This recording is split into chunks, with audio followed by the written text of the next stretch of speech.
Hey guys, LevelCap here, and this week in gaming we have a recap of all the recent Battlefield 6 drama. Sqaud version 2 got some important updates, Raven may have permanently fixed the infinite sim glitch in Warzone, and much more.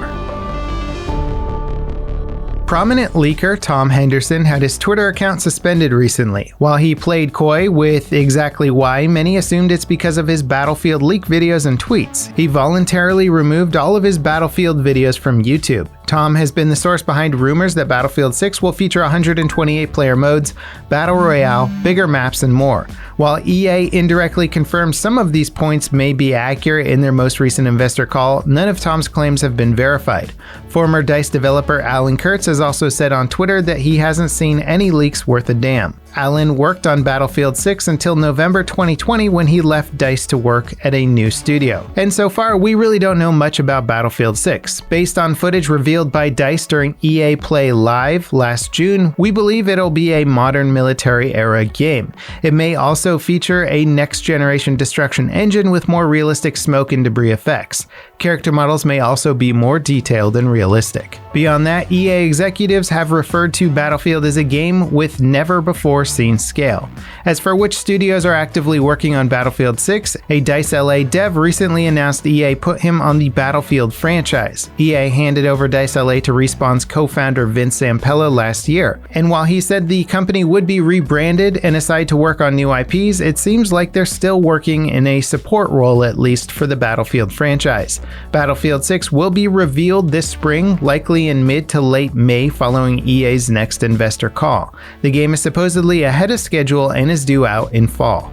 Overall, everyone should take the leaks and rumors swirling around Battlefield 6 with a heavy dose of skepticism. They can certainly generate some excitement for sure, but we genuinely have almost no real info to go on, and while Tom Henderson has gotten things right, he's just one of many Battlefield and Call of Duty leakers that may be getting leaks or may be making educated guesses.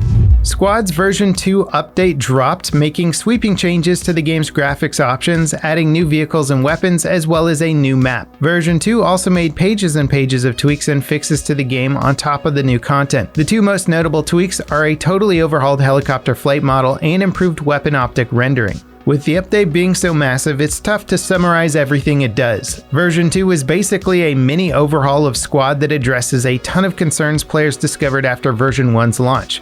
But the story doesn't end there. The developers have been hard at work releasing hotfixes to address new concerns with the update. The first hotfix addressed an invincibility bug that would make players impervious to bullets. The second hotfix just rolled out this morning.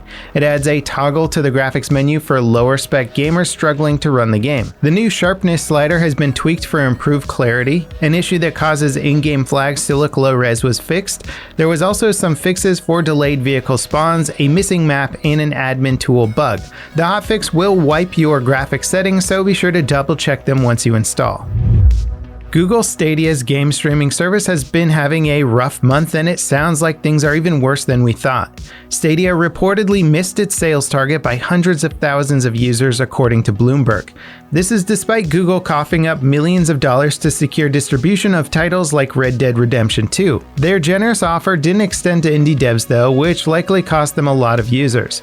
At the start of the month, Google pulled the rug out from under Stadia's internal game development studios, shutting their programs down.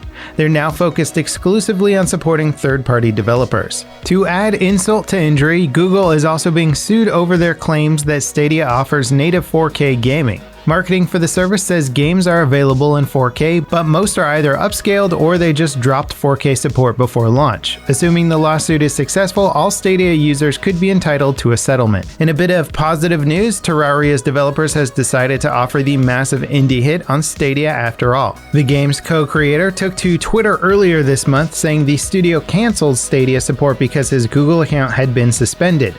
Despite being in partnership with Google, Google support staff refused to reactivate his account after weeks of going back and forth with them.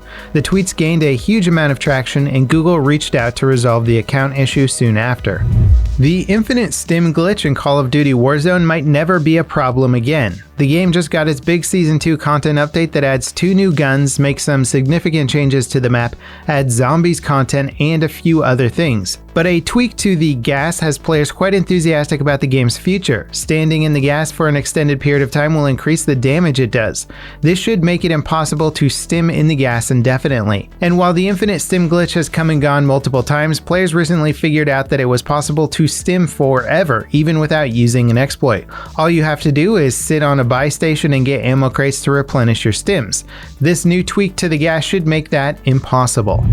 Tony Hawk's Pro Skater 1 and 2 is coming to next-gen platforms and the Nintendo Switch.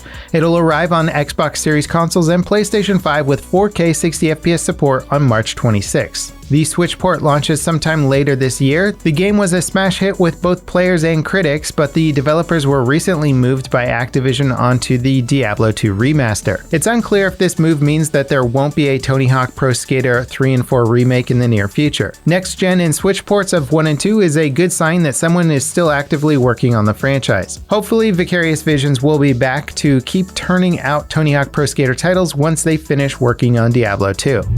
Sony are porting their first-party PlayStation games. The first title getting a port is Days Gone. It launches this spring on Steam and features some PC-specific technical improvements like enhanced environmental detail and a graphics options menu.